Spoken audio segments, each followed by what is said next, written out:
The whisper followed Beatrice down the nave of St. George's. The unwanted wife. They weren't wrong. Arthur Pendleton, the Duke of Westford, hadn't looked at her once during the vows. She was a transaction, a piece of paper signed to pay off her father's staggering debts. She expected a life of quiet, cold indifference. She certainly didn't expect her new husband to be the one to finally break her father's iron grip. It took exactly 3 weeks, one unannounced visit, and a single, echoing crack across her cheek. The ink on the marriage settlements was still wet when Beatrice realized she was no longer a person. She was a property line. She sat rigidly in the corner of her father's study, blending into the faded burgundy velvet of the wing-back chair. Across the mahogany desk sat Arthur Pendleton, the Duke of Westford. He was 32, sharply angled and entirely devoid of charm. He did not smile. He wore a dark wool coat that smelled faintly of rain and horses, completely at odds with the cloying perfume of her father's London townhouse. The deed to the Sussex farmlands transfers upon the consummation, Lord Harrington said, his voice slick with artificial warmth. He poured a glass of brandy, his heavy gold signet ring clinking against the crystal. And the debts to Lord Roth are cleared by Friday? Arthur did not take the offered glass. He kept his gloved hands resting on the silver head of his walking stick. The debts will be cleared when the vicar signs the registry, Harrington. Not before. His voice was a low, resonant baritone. It wasn't cruel, but it was completely hollow. He hadn't glanced at Beatrice since he entered the room. He didn't need to. He was buying a valley that bordered his estate. Beatrice merely came attached to the deed, like a stubborn weed tangled in the roots of a prized oak. Lord Harrington's jaw tightened. He forced a laugh. Of course, Your Grace. Thoroughness is a virtue. Beatrice, my dear, come thank the Duke. Beatrice stood. Her corset was laced too tight, biting into her ribs. She kept her eyes fixed on the knot of Arthur's cravat. Thank you, Your Grace. Arthur finally shifted his gaze to her. His eyes were a pale, washed-out grey. They registered her plain brown hair, pulled back severely, her pale complexion, and the stiff set of her shoulders. He looked at her, the way a man inspects a carriage he intends to purchase but never drive. Miss Harrington, he murmured, a brief nod of his head. He stood up. I will send my carriage for you on Thursday morning.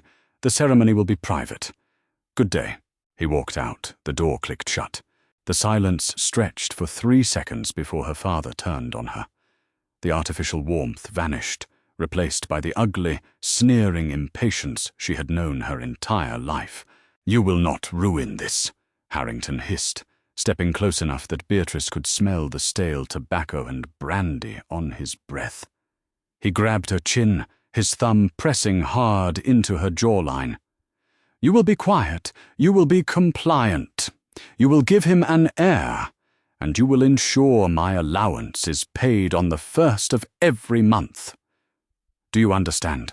Yes, father, she whispered. She didn't blink. Blinking was a sign of weakness, and weakness invited worse than a pinched jaw. 3 days later, they were married. The church was empty, save for her father, the vicar, and a handful of gossiping maids loitering near the vestibule. Beatrice wore a heavy silk dress the colour of bruised plums, a leftover gown from her deceased mother, altered hastily by a cheap seamstress. It felt heavy, like armour. Arthur arrived precisely on time. He recited the vows with the rote efficiency of a man dictating a letter to his solicitor. He slid a heavy gold band onto her finger. It was slightly too large.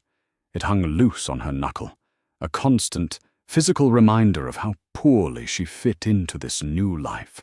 As they walked out of the church, Beatrice caught the whisper of an old dowager who had stopped her carriage to watch the spectacle. Look at her, the unwanted wife, bought for dirt. Beatrice kept her chin high. She had survived 22 years under Lord Harrington's roof, by mastering the art of being unbothered. She climbed into the Duke's crested carriage, smoothing the skirts of her plum dress. Arthur climbed in opposite her, rapping his cane against the roof to signal the driver. The carriage lurched forward. The cobblestones rattled her teeth. Arthur opened a leather folio on his lap, pulled out a sheaf of correspondence, and began to read. They did not speak a single word all the way to Sussex. Westford Abbey was massive, damp, and overwhelmingly quiet. It sat in the centre of a sprawling valley, a fortress of grey stone covered in creeping ivy. When the carriage finally ground to a halt on the gravel drive, it was well past nightfall. A line of staff waited in the main hall. They looked at Beatrice with a mixture of pity and polite wariness. Arthur handed his coat to a footman and gestured vaguely to a stout woman in a severe black bombazine dress. "This is Mrs. Higgins, the housekeeper," Arthur said, barely looking up. "She will show you to your rooms. I have business with my steward." He turned and walked down a long, dimly lit corridor. He didn't look back. "This way, Your Grace," Mrs. Higgins said softly. Beatrice followed her up the grand, sweeping staircase. Her chambers were located in the east wing. They were cavernous and draughty, dominated by a massive four-poster bed draped in heavy velvet. A small fire sputtered weakly in the grate. When the maid finally unlaced her and left her alone, Beatrice stood in the centre of the room. The silence pressed against her ears. She expected to feel lonely, but as she listened to the wind howling against the leaded glass windows, a different sensation washed over her. Safety. There were no heavy footsteps pacing the floorboards beneath her. There was no smell of stale cigar smoke seeping under the door. There was no threat of sudden, explosive violence over a misplaced spoon or a loud sigh. There was only Arthur's indifference, and indifference was a vast, open field compared to the cage she had grown up in. Over the next 3 weeks, Beatrice learned the geography of her husband's silence. Arthur woke before dawn and rode out to the tenant farms. He returned late. They took dinner at opposite ends of a mahogany table that could seat 20. The only sounds were the scraping of silver against porcelain and the ticking of the grand clock in the corner. He did not demand conversation. He did not demand her body. The consummation her father had obsessed over had not occurred, and Arthur seemed entirely uninterested in rectifying that fact. Beatrice, left completely to her own devices, began to work. She hated idleness. She started with the Abbey's neglected ledgers. She found Mrs. Higgins overwhelmed by the sheer size of the household. Beatrice quietly took over the ordering of provisions, the inventory of the linens, and the management of the kitchen gardens. She did not ask for permission. She simply did it. One night, unable to sleep, Beatrice walked down to the library to find a book. She wore a simple cotton wrapper, her hair falling in a loose braid down her back. She opened the heavy oak door and froze. Arthur was sitting by the fire. A glass of whiskey sat untouched on the table beside him. He had his coat off, his shirt sleeves rolled up to the elbows, revealing forearms corded with muscle and a long, jagged scar running near his wrist. He was staring into the dying embers, rubbing the bridge of his nose in exhaustion. He heard the door and turned. His grey eyes caught the candle light. "I apologize," Beatrice said quickly, taking a step back. "I thought the room was empty." "It's fine," he said. His voice was raspy from disuse. He looked at her, really looked at her. For the first time since the altar. His gaze dropped to the ledger she held under her arm. "What is that?" "The household accounts," Beatrice answered, bracing herself for a reprimand. Her father hated women touching numbers. "Leave the thinking to your betters, Bee," he used to say, usually accompanied by a sharp shove.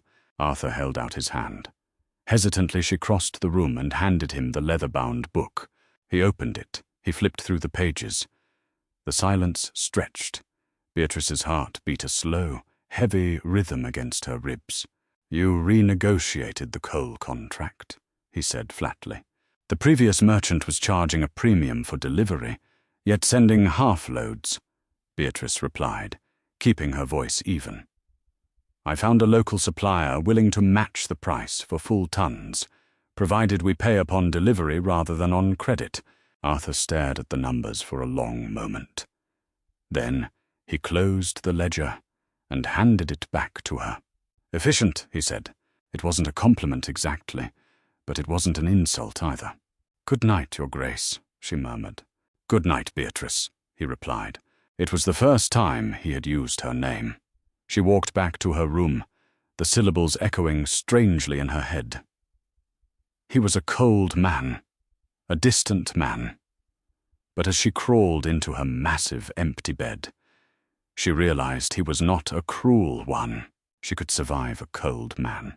The fragile peace shattered on a rainy Tuesday. Beatrice was in the morning room, checking the inventory of the winter preserves, when she heard the crunch of carriage wheels on the gravel. A harsh, familiar voice echoed in the entrance hall, barking orders at the footman. Her stomach dropped. The cold dread that had been absent for 3 weeks returned in a rush, turning her hands to ice.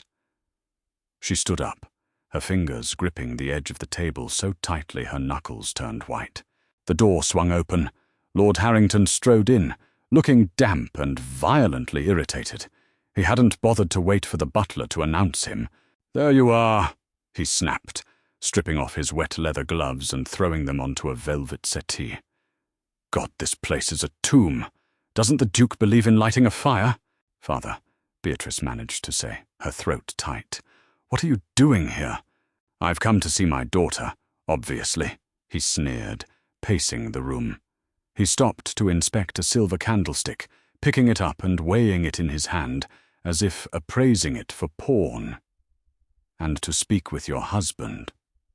"Where is he?" "Arthur is out riding the estate borders. He won't return until evening." Harrington scoffed, dropping the candlestick back onto the table with a loud clatter. "Riding the borders, like a common farmer. I swear the man has the title of a king and the ambitions of a ploughman." He turned to look at her, his eyes narrowing. "You look pale and thin. Has he not taken you to his bed yet?" Beatrice felt the colour rise to her cheeks, a mix of shame and rising anger. "That is not your concern." "It is entirely my concern," Harrington barked, closing the distance between them. Beatrice instinctively took a step back, her back hitting the heavy oak bookshelves. "My allowance from him relies on your utility, Beatrice. If you are not producing an heir, you are useless to him. And if you are useless to him, you are useless to me." "The allowance was agreed upon in the settlements," she said, trying to keep her voice steady. "He pays it. I've seen the ledgers." "It's not enough," Harrington snapped. He leaned in, crowding her space. The smell of gin and wet wool was suffocating. "I have invested in a venture. A tin mine in Cornwall. It requires capital. I need you to ask the Duke for an advance on the next 3 years of the allowance." Beatrice stared at him in horror. "A tin mine? Father, Cornwall is tapped out. It's a fool's errand. You'll lose everything." "Don't tell me my business, you ungrateful little wretch," he spat. "You will ask him tonight." "No." The word slipped out before she could stop it. It was quiet, but it hung in the air like a gunshot. Harrington froze. His face went dangerously blank. The sudden absence of anger was always the most terrifying part. It meant the violence was no longer a threat. It was a certainty. "What did you say to me?" he asked softly. "I won't do it," Beatrice said, her voice shaking now. She pressed herself flat against the bookshelf. "He married me for the Sussex land. He owes you nothing more. I will not beg him for money to fund your gambling disguised as investments." "You defiant little bitch," Harrington hissed. "He didn't pull back. He didn't telegraph the strike. He simply swung." The back of his hand caught her square across the left cheekbone. The force of it snapped her head to the side. The heavy signet ring tore the delicate skin just below her eye. Beatrice stumbled, her hip crashing into the small side table, sending a vase of white roses shattering onto the floorboards. Water and broken porcelain scattered across the rug. Beatrice touched her cheek. Her fingers came away wet with blood. The stinging pain was sharp, familiar, and utterly degrading. She braced herself, waiting for the kick or the follow-up blow, squeezing her eyes shut. "If you ever touch her again," a voice said, low and carrying the weight of a collapsing mountain, "I will take your hand off at the wrist." Beatrice gasped and opened her eyes. Arthur was standing in the doorway. He was drenched from the rain, his heavy riding coat dripping water onto the pristine floor. His riding crop was gripped so tightly in his right hand that the leather was audibly creaking. The hollow, empty look in his grey eyes was gone. In its place was a quiet, absolute fury that chilled the room by 10 degrees. Harrington spun around, his face instantly morphing from viciousness to a greasy, panicked smile. "Westford, Your Grace, I didn't hear you arrive. I was merely disciplining my daughter. She forgets her place." Arthur stepped into the room. He didn't look at Harrington. He kept walking until he was standing directly between Beatrice and her father. He was a full head taller than the older man, broader in the shoulders, radiating a tightly coiled, dangerous energy. "She is my wife," Arthur said, his voice dropping to a terrifyingly soft register. "She has no place beneath your hand. Ever." Arthur slowly turned his head to look at Beatrice. He saw the blood trickling down her cheek. He saw the way she was pressed against the bookshelf, shaking. A muscle in his jaw feathered. He dropped his riding crop onto the table. He reached out, slowly, deliberately, and pulled a clean linen handkerchief from his pocket. He didn't hand it to her. He stepped closer and gently pressed the cloth to the cut beneath her eye. His touch was shockingly light. "Did he ask you for money?" Arthur asked her quietly, his eyes fixed on the wound. "Yes," Beatrice whispered. Arthur nodded once. He turned back to Lord Harrington. "Your allowance is terminated," Arthur said flatly. Harrington's face went purple. "You cannot do that! It is in the contract!" "Sue me," Arthur replied, his voice dead calm. "Bring the contract to Chancery. Let us stand before a judge and discuss why the Duke of Westford broke a settlement. I will tell them it was a penalty for trespassing on my estate and assaulting a duchess." Arthur took a step forward. Harrington instinctively took a step back, tripping slightly over the edge of the rug. "Get out of my house," Arthur said. "Beatrice," Harrington sneered, trying to salvage some shred of authority. "Tell your husband." "I said," Arthur roared, the sudden volume making the glass in the windows vibrate. "Get out." Harrington swallowed hard. He looked at Arthur's fists, looked at Beatrice, grabbed his wet gloves from the settee, and practically ran from the room. The heavy front door slammed shut a moment later. The silence rushed back in, but it felt different now. Heavy. Charged. Arthur stood perfectly still, listening to the carriage wheels tear out of the driveway. Then he turned back to Beatrice. The terrifying fury had vanished, replaced by something much more complicated.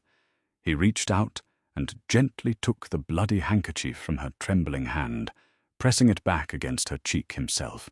"I am sorry," he said, his voice rough. "I should have been here." Beatrice stared at him. She was 22 years old, and it was the very first time in her life a man had apologized to her. The library remained terrifyingly still after the carriage wheels faded into the distance. Beatrice stood frozen against the bookshelves.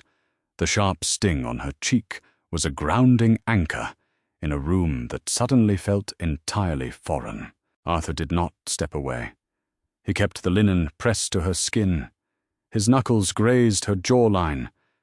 They were cold, rough from holding the reins, and remarkably steady. "Press this," he instructed, his voice low. Beatrice brought her hand up, her fingers brushing his as she took over holding the handkerchief. Arthur finally stepped back. He looked down at the shattered vase, the puddle of water, the bruised white petals scattered across the Persian rug. He didn't call for the servants. He crouched down, his heavy wool coat pooling on the floor, and began picking up the jagged shards of porcelain with his bare hands. "You don't have to do that," Beatrice said. Her voice sounded thin, reedy. The maids will gossip," Arthur interrupted, not looking up. "And I will not have my staff discussing the color of your bruises over their supper." He piled the broken porcelain onto a silver tray. He was meticulous. He found every tiny, razor-sharp sliver. When he finished, he stood, wiped his hands on his trousers, and poured a stiff measure of whiskey from the decanter. He didn't drink it. He walked back to her and held the crystal glass out. "Drink," he said. Beatrice took it. She hated whiskey. Her father smelled of it when his temper was at its worst. But she took a sip, the liquid burning a harsh, fiery trail down her throat. She coughed, her eyes watering. Arthur pulled a chair from the writing desk and positioned it near the fire. "Sit down," she obeyed. The adrenaline was fading, leaving behind a cold, hollow ache in her bones. She sank into the leather chair, pulling her knees together. Arthur stood by the mantel, leaning his forearm against the dark wood, staring into the flames. "How often did he hit you?" Arthur asked. It wasn't a gentle question. It was forensic. A doctor probing a wound to see how deep the rot went. Beatrice looked down at the glass in her hands. "Only when I proved inconvenient." "That is not an answer. It is the only answer I have, Your Grace." Arthur turned his head. His pale grey eyes locked onto hers. The formality of her address seemed to grate on him. "My name is Arthur." "Arthur," she corrected softly. He stared at her for a long moment, the muscle in his jaw working. "I am not a violent man, Beatrice. I find it inefficient.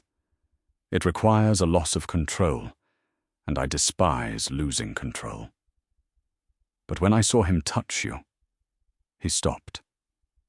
He looked down at his own hands, resting on the mantel. "I would have killed him. I am a magistrate. I know the law, and I would have beaten him to death on my own floorboards." The admission hung in the air. It was a terrifying confession, stripped of all polite society pretense. It wasn't romantic. It was raw, ugly, and fiercely protective. "He is my father," she whispered. "He is a parasite," Arthur countered flatly. "And his access to you is permanently severed. The footman will be instructed. If he steps foot on Westford land, he will be shot for trespassing."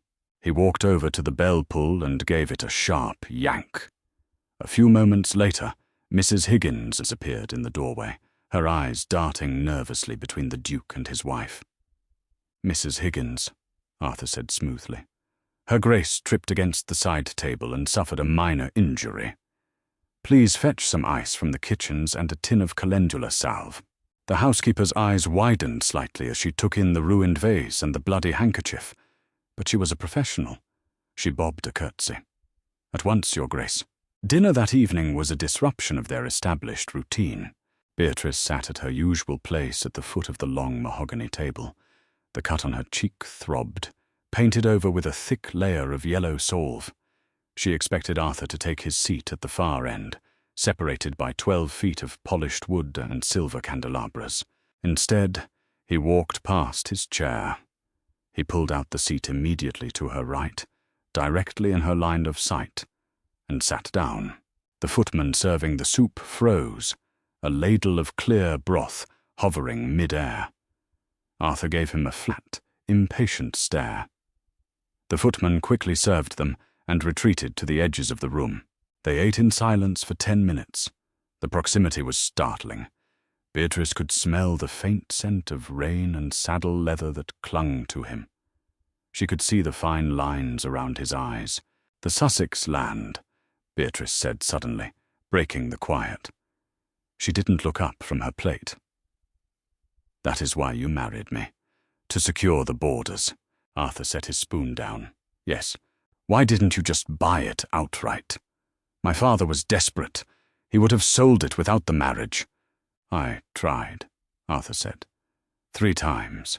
He refused. He knew the land was the only leverage he had to secure a title for his daughter. He wanted a duke in the family to legitimize his own standing in London. He told my solicitors the land came with the girl, or not at all. Beatrice swallowed hard. The land came with the girl, an accessory to a mud patch. I needed the valley, Arthur continued, his voice devoid of pity. It controls the primary water source for my lower tenant farms.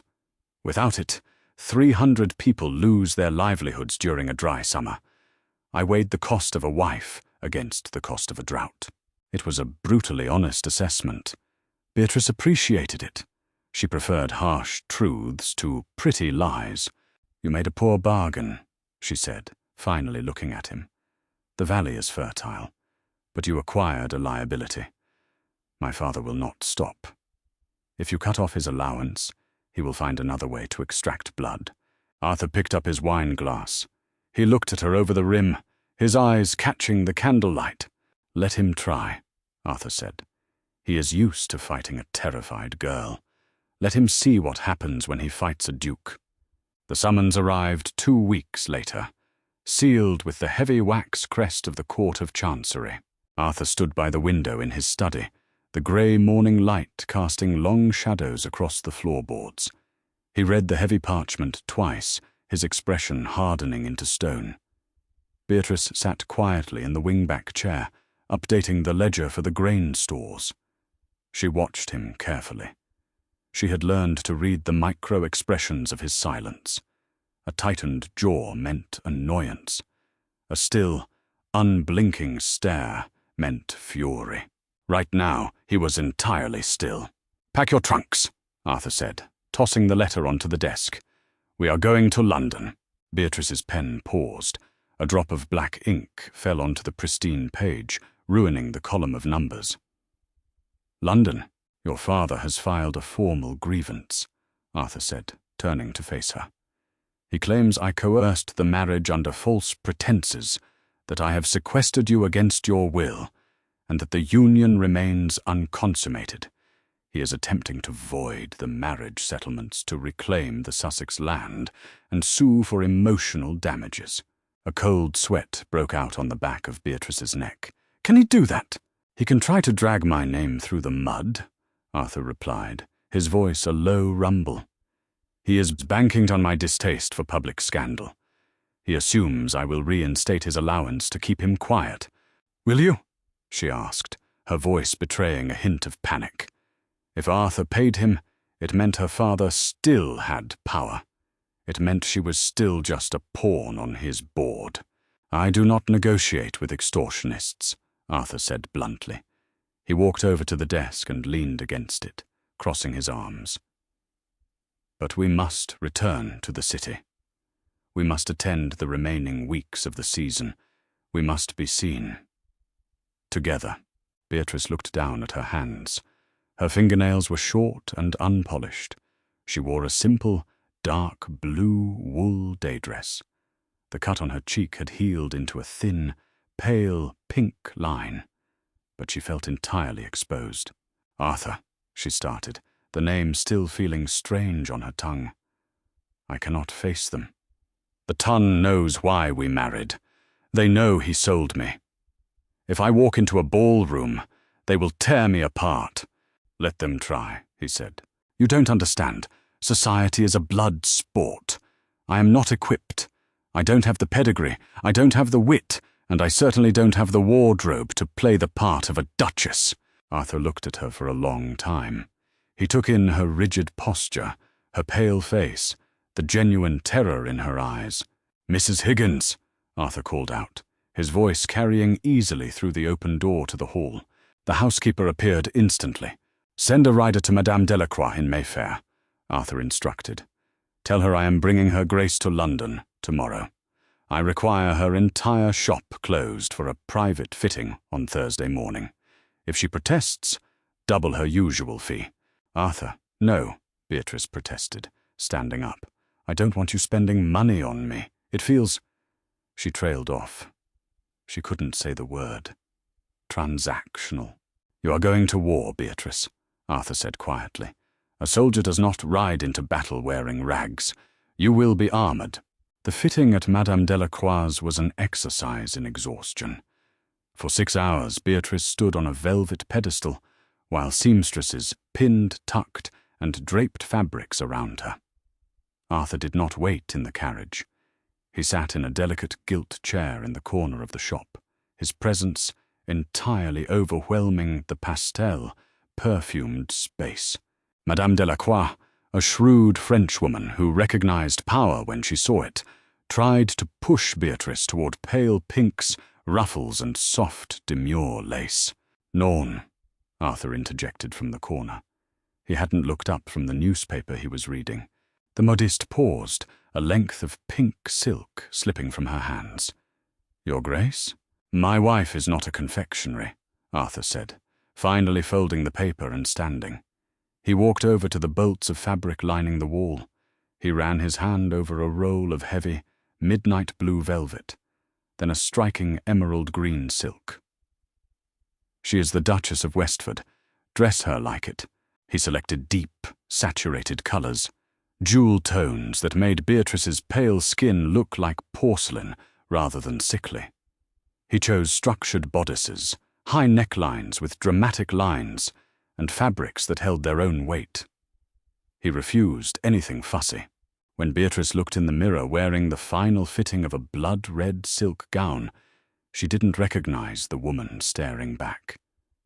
The severe bun was gone, her brown hair pinned up in an elegant, intricate coil. The dress clung to her waist and flared out in a massive sweep of skirts. It was intimidating. It was magnificent. She looked past her own reflection and met Arthur's eyes in the mirror. He was standing behind her. "Are you satisfied?" she asked, her voice barely above a whisper. "The question," Arthur replied softly, his gaze locked on hers in the glass, "is whether you are ready." She lifted her chin. The pale pink scar under her eye caught the light. It wasn't a flaw anymore. It was a casualty of the last battle she would ever lose. Yes, the Earl of Danbury's summer ball was the premier event of the late season. The grand house on Park Lane was ablaze with 1,000 wax candles, the string quartet drowned out by the roar of 300 aristocrats desperate for gossip. When the carriage pulled to a halt, Beatrice felt her stomach drop to her knees. Her hands, encased in elbow-length white silk gloves, trembled, Arthur noticed. He didn't offer a platitude.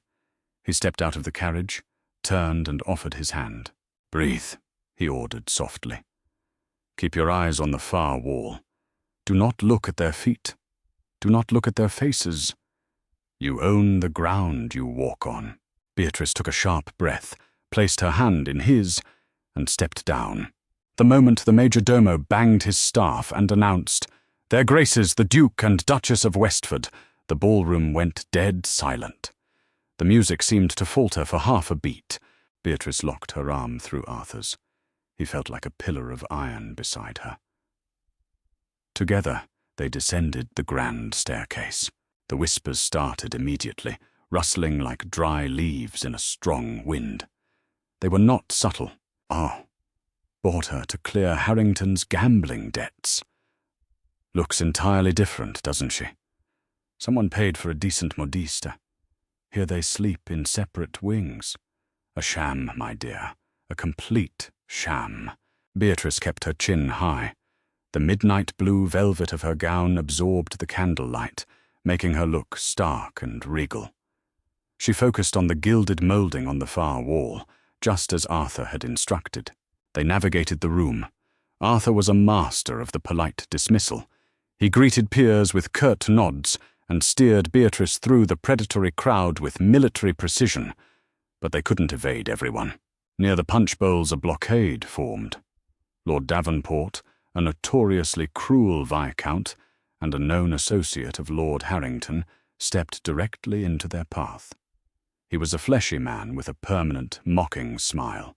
"Westford," Davenport drawled, bowing with exaggerated slowness. "What a rare treat to see you in town. And your bride. I must say, you clean up remarkably well, my dear." The insult was thinly veiled. It implied she was dirt before. Arthur's grip on Beatrice's arm tightened incrementally. "Davenport, step aside." Now, no need for hostility," Davenport chuckled, swirling his champagne. He looked Beatrice up and down. "Your father was just telling me about your sudden departure from the country. A tragic misunderstanding, he called it. He's quite worried about your welfare, Your Grace. He fears you are being kept in the dark about certain realities of your position." Beatrice felt the heat rise in her throat. Her father was in the room. He was hiding behind Davenport, using him as a proxy to test their defenses. She felt Arthur tense, preparing to verbally eviscerate the Viscount. But Beatrice didn't want Arthur to fight this battle. This was her terrain. She placed her free hand over Arthur's, a silent command for him to wait. Beatrice met Davenport's mocking gaze perfectly. She did not blink.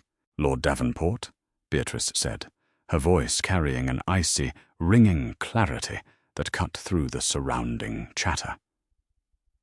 "My father is a man prone to exaggerated worries, just as he is prone to exaggerated investments. Speaking of which, I was reviewing the Westford estate ledgers just last week." Davenport's smile faltered slightly. "Ledgers?" "Yes," Beatrice continued smoothly, taking a half-step forward. The velvet of her gown rustled heavily. "I noticed an anomaly regarding the coal shipments from your northern mines to our foundries. The contract stipulates payment upon delivery of 300 tons monthly. Yet the tonnage weighed at our gates has been consistently 20% light for the past 4 months. The silence around them deepened. People were actively eavesdropping now. Davenport's face lost its color. I assure you, Duchess, there must be a clerical error, a miscalculation by your steward." "I am the one who calculates the household accounts, my lord," Beatrice said, her tone pleasant but razor-sharp. "And my arithmetic is flawless. You are defaulting on a contract to a duke to cover your own shortfalls. If the missing 80 tons are not delivered by the end of the month, I will have our solicitors file a lien against your primary estate." Davenport opened his mouth, but no sound came out. He looked like a fish pulled onto a dock. He glanced at Arthur, expecting the Duke to silence his wife for speaking of business in a ballroom. Arthur did not silence her. He looked down at Beatrice, his pale grey eyes alight with a dark, profound amusement. "You heard the Duchess," Arthur said softly to Davenport. 80 tons. By the 30th. Arthur placed his hand on the small of Beatrice's back and guided her past the stunned Viscount. The crowd parted for them instantly. The whispers had changed. They were no longer mocking. They were fearful. When they reached the terrace doors, out of earshot of the worst gossips, Arthur stopped. He turned her to face him. "You did not tell me Davenport was skimming the coal deliveries," Arthur said.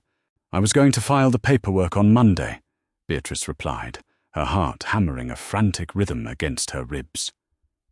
"I thought it best to handle it quietly," until he decided to speak. Arthur stared at her. The cold, impenetrable wall he kept between himself and the world had fractured completely. He reached up, his gloved hand lightly tracing the line of her jaw, his thumb resting just beneath the faded scar. "You are a terrifying creature, Beatrice," he murmured, his voice thick with a sudden raw reverence. "I learned from watching you," she answered, holding his gaze. Arthur leaned in. It wasn't a sudden, passionate grab. It was deliberate, slow, giving her every opportunity to pull away. He kissed her. It was a firm, bruising assertion of absolute solidarity. When he pulled back, the air between them had fundamentally altered. The transaction was dead. The partnership had begun. The Court of Chancery smelled of old dust, floor wax, and centuries of bitter resentments. The chamber was small, lined with dark oak panels that seemed to absorb the meagre light struggling through the high, leaded windows. Beatrice sat at a heavy mahogany table beside Arthur. Her posture was rigidly straight, her hands folded neatly in her lap over a plain, charcoal-grey day dress. She wore no jewellery save for the oversized gold band on her left hand. Next to her, Arthur was a study in absolute stillness. He wore a dark, impeccably tailored coat. He did not fidget. He did not look around the room. He kept his eyes fixed on the empty magistrate's chair. Across the aisle, Lord Harrington sat with his solicitor, a weasel-faced man named Mr. Finch. Harrington looked haggard. The past weeks in London without his customary allowance had taken a toll. His collar was slightly frayed, and the reddish hue of his cheeks spoke of cheap gin rather than fine brandy. When he looked at Beatrice, his eyes burned with a toxic mixture of desperation and fury. The heavy wooden door behind the bench opened. Lord Albright, a magistrate known for his utter lack of sentimentality, took his seat. He adjusted his spectacles, opened a thick leather folder, and sighed. "Let us dispense with the theatricalities," Albright rasped, his voice like dry leaves over gravel. "Lord Harrington, you petition to void the marriage settlements of your daughter to the Duke of Westford. Your grounds are coercion, failure of consummation, and cruel treatment. Furthermore, you demand the restitution of the Sussex farmlands. Speak to your grievance." Mr. Finch stood up, practically vibrating with nervous energy. "My lord, it is a matter of public record that Lord Harrington was under extreme financial duress. The Duke of Westford preyed upon this desperation, forcing the inclusion of Lady Beatrice into a simple land transaction. Since the vows were spoken, the Duke has kept her sequestered at Westford Abbey, treating her as little more than a prisoner. He has withheld her from her family, ceased the agreed-upon financial support to her father, and the union itself remains a sham, unconsummated and devoid of affection." Finch paused for dramatic effect. "We ask that the contract be struck down as unconscionable. The land must return to its rightful owner, and Lady Beatrice must be freed from this tyrannical arrangement." Albright looked over his spectacles at Arthur. "Your Grace, do you care to respond to being called a tyrant before midday?" Arthur stood. He did not look at Finch. He did not look at Harrington. "The transaction was lawful, my lord," Arthur said evenly. "The settlement was drafted by Harrington's own solicitors. The Sussex land was exchanged for the clearing of £40,000 of debt to Lord Roth, which I paid in full on the morning of the wedding." Harrington slammed his hand on the table. "You bought my daughter like a brood mare, and you haven't even the decency to bed her or pay her keep." "Silence in my court," Albright snapped, banging a small wooden gavel. He turned back to Arthur. "Is it true, Your Grace, that you have isolated the Duchess and severed her father's allowance?" "I banned Lord Harrington from my properties," Arthur replied, his voice dropping an octave, carrying a dangerous edge. "I did so after he arrived uninvited, demanded an extortionate sum of money, and struck my wife across the face." The courtroom went dead silent. Finch paled. Harrington shot to his feet. "A lie!" Harrington shouted, pointing a trembling finger at Arthur. "A complete fabrication to cover his own breach of contract. He is trying to steal my land and my daughter's future. Where is the proof? She is a terrified girl, entirely under his control. She will say whatever he commands." Albright frowned, leaning forward. The accusation of physical violence among the peerage was a severe escalation. He looked at Beatrice. "Duchess," Albright said softly, "you are the centre of this maelstrom. The court will hear from you. Step to the stand." Beatrice rose. She felt the heavy gaze of every man in the room pressing down on her. She walked to the small wooden enclosure beside the magistrate's bench. She did not look at her father. She looked at Arthur. He gave her a single, almost imperceptible nod. "You own the ground you walk on, Your Grace," Albright began gently. "Are you a prisoner in your own home?" "No, my lord," Beatrice said. Her voice was clear, ringing off the oak panels. "I am the manager of it." Albright raised an eyebrow. "Explain." Beatrice reached into the deep pocket of her dress and pulled out a small, black leather notebook. She placed it on the wooden rail of the stand. "My father claims I am terrified and controlled. I am neither," she stated, opening the book. "When I arrived at Westford Abbey, I took over the household accounts. I renegotiated the coal contracts, saving the estate £300 a quarter. I audited the tenant farming yields. I managed the provisioning. I am not a prisoner. I am a working duchess, and I am here entirely of my own volition." Finch stood up quickly. "Objection, my lord. These are menial tasks, likely forced upon her to justify her upkeep. It does not excuse the Duke's violence or his breach of the financial arrangement." "My husband is not violent," Beatrice interrupted, her voice suddenly sharp, cutting Finch off completely. She turned her head, fixing her father with a dead, unblinking stare. "The only violence I have suffered in my 22 years was at the hands of the man who sold me." "Liar!" Harrington hissed, his face purple. Beatrice ignored him. She looked back at Lord Albright. "My lord, my father is petitioning for this return of the Sussex land, claiming it is his rightful property. He asserts he was coerced." She opened the notebook to a specific page. "May I submit a piece of evidence to the court?" Albright nodded. "Proceed." "Before I left my father's house, I managed his private ledgers. I had to, as his solicitors kept resigning due to non-payment." She looked at Finch, who suddenly looked very ill. "The Sussex land was never unencumbered. 4 months before my marriage, my father secretly mortgaged the deed to a private, unlicensed lender in Cheapside to fund a fraudulent tin mining venture in Cornwall, a venture that collapsed a week before the wedding." Harrington froze. The blood drained from his face so fast he looked like a corpse. "What is this?" Albright demanded, sitting up straight. "A secret mortgage?" "Yes, my lord," Beatrice said coldly. "My father did not sell the land to the Duke to secure my future. He sold it to the Duke because the Cheapside lenders were threatening to break his legs. He allowed the Duke to clear his legitimate debts to Lord Roth, knowing full well the deed he transferred was already poisoned by illegal debt. He committed fraud." She stepped down from the stand, walked to the magistrate's bench, and handed over the black notebook. "The dates, the sums, and the name of the Cheapside lender are listed on page 42. I verified them myself."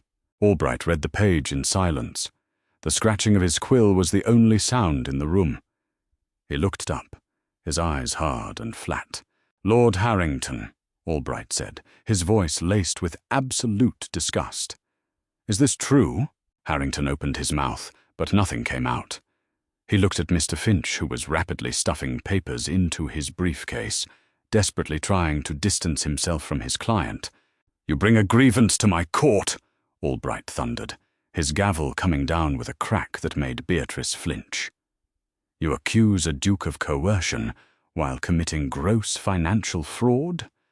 You petition for the return of a property you had no legal right to sell in the first place." Albright looked at Arthur. "Your Grace, I am referring this matter to the criminal courts. Lord Harrington is facing charges of fraud and attempting to pass encumbered property to the peerage." He banged the gavel again. "Case dismissed. The marriage settlements stand. The land belongs to Westford. And if I were you, Harrington, I would find a very fast ship leaving the country." Arthur stood. He buttoned his coat. He did not look at the ruined man across the aisle. He walked over to Beatrice, offered his arm, and escorted her out of the suffocating room and into the cold, clean London air. The rain started precisely as their carriage pulled up to the Westford townhouse in Mayfair. It was a torrential, driving downpour that washed the soot from the cobblestones. Inside, the house was quiet. The staff had retired for the evening. Arthur dismissed the lone footman waiting in the hall and took Beatrice's wet cloak himself, hanging it over a brass hook. They walked into the drawing-room. A fire had been banked in the hearth, casting long, flickering shadows across the walls. Beatrice walked to the window, watching the rain lash against the glass. The adrenaline that had sustained her through the trial was crashing, leaving her legs feeling like lead. She had done it. She had destroyed her father. She expected to feel triumphant. Instead, she just felt overwhelmingly, fundamentally exhausted. She heard the clink of glass behind her. Arthur walked over and pressed a tumbler of whiskey into her hand. "I don't like whiskey," she murmured, staring at the amber liquid. "Drink it anyway," he said softly. "It stops the shaking." Beatrice looked down at her hands. He was right. Her fingers were trembling so violently the glass was rattling. She took a deep breath and swallowed the liquor. It burned, but the heat spread outward, anchoring her to her own body. Arthur stood beside her, looking out at the dark street. He had removed his coat and cravat. His white linen shirt was unbuttoned at the collar. Without the armor of his formal wear, he looked younger and entirely human. "You kept the Cheapside ledger a secret," Arthur noted. "It wasn't an accusation." "I needed a killing blow," Beatrice answered, her voice hollow. "If I told you, you would have handled it. You would have paid the Cheapside lenders to make the problem vanish. I didn't want the problem to vanish. I wanted him ruined. I wanted to cut off his legs so he could never crawl back to me." She looked up at him, expecting to see disgust at her ruthlessness. A proper lady did not orchestrate the financial and social execution of her own father. Arthur was not looking at her with disgust. He was looking at her with a profound, quiet understanding. He reached out and took the empty glass from her hand, setting it on the windowsill. Then he rolled back the cuff of his right sleeve. Beatrice had seen the jagged scar near his wrist before, the night in the library, but she had never looked at it closely. It was thick, white, and raised, the mark of a deep, violent laceration that had healed badly. "My father was not a drunk," Arthur said quietly, his thumb tracing the old scar. "He was a perfectionist, a man who believed the title of Duke made him akin to a minor deity. He expected absolute compliance from his staff, his hounds, and his heir." Beatrice held her breath. Arthur never spoke of his family. The tongue whispered that the previous Duke had died of a sudden apoplexy, leaving Arthur the title at the age of 24. "I was 10 years old," Arthur continued, his eyes focused on the rain outside. "I dropped a hunting rifle in the mud.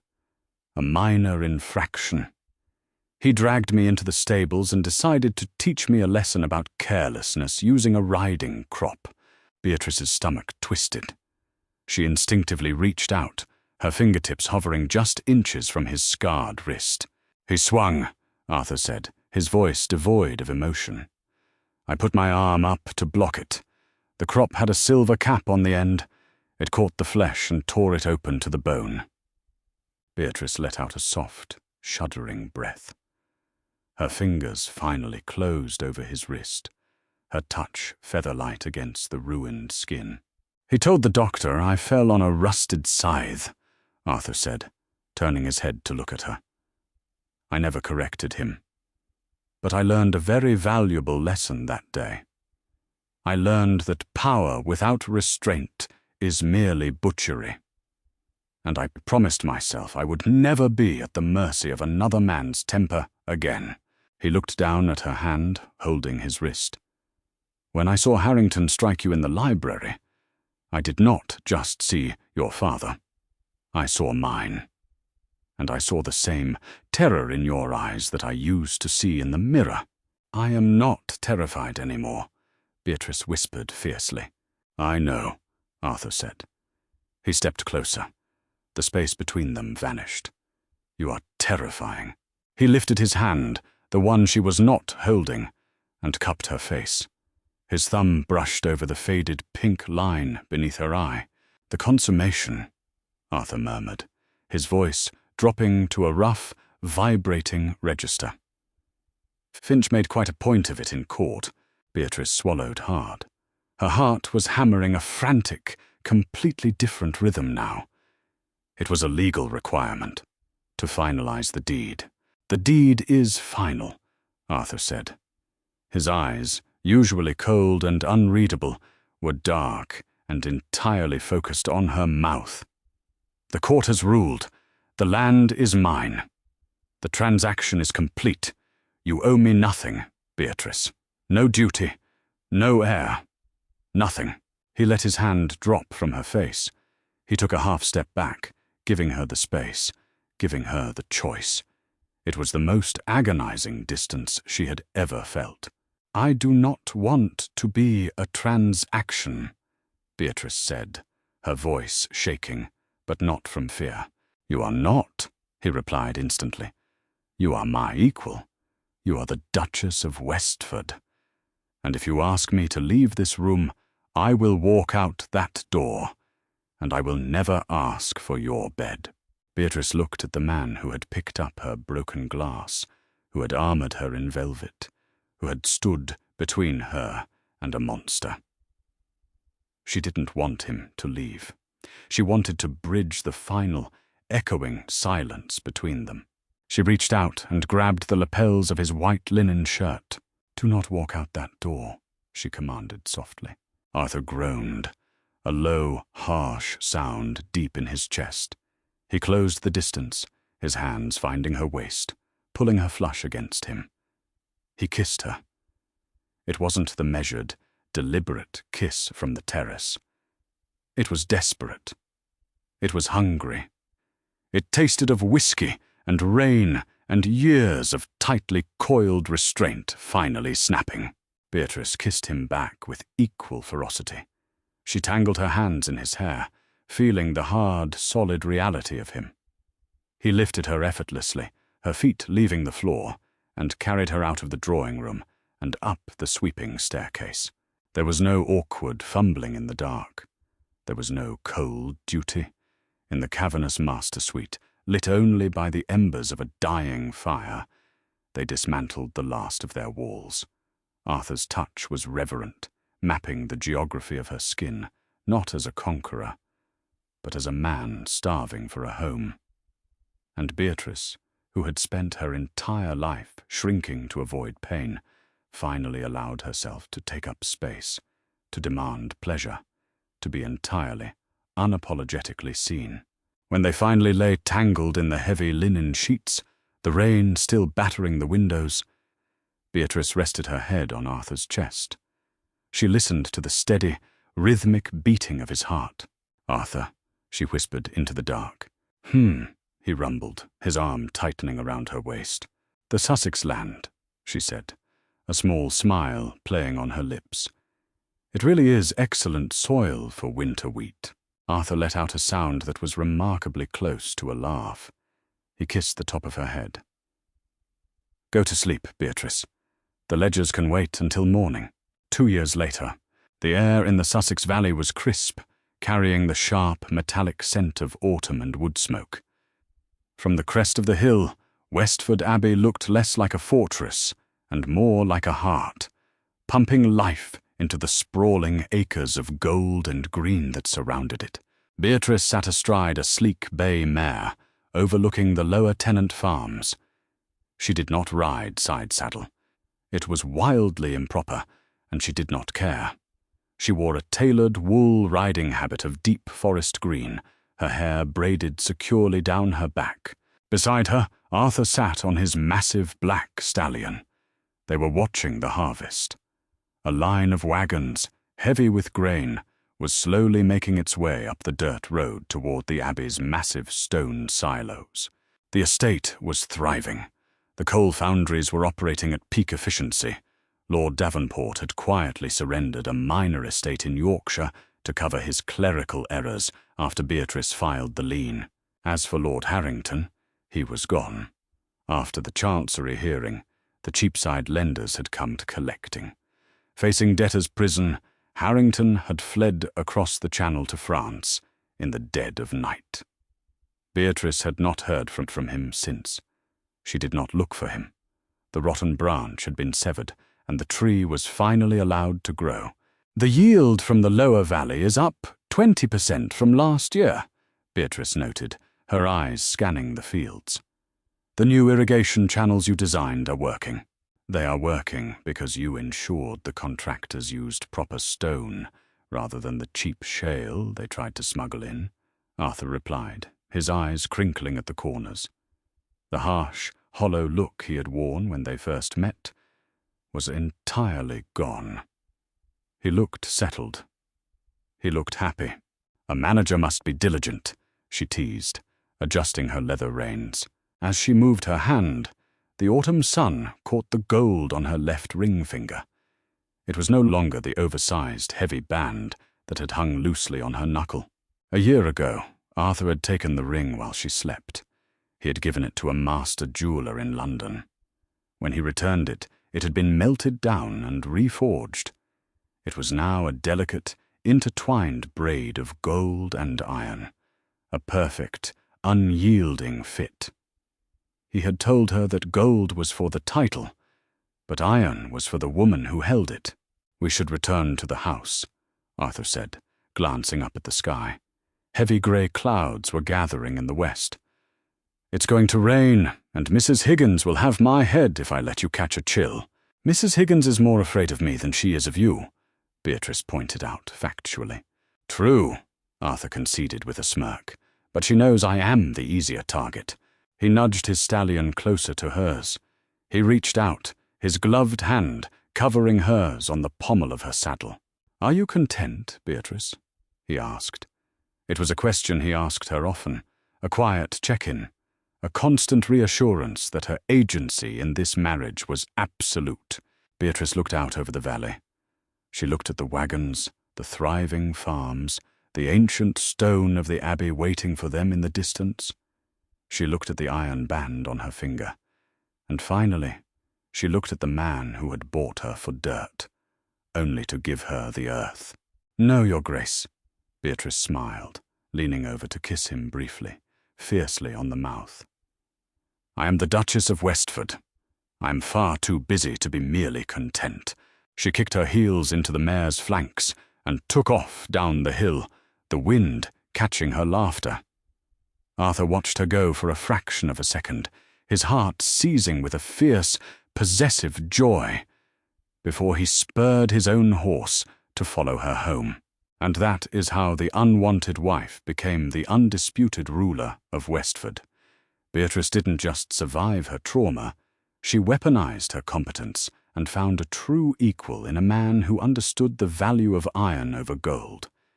If you loved watching Beatrice orchestrate the ultimate revenge against her father and build a powerhouse partnership with Arthur, do me a favor.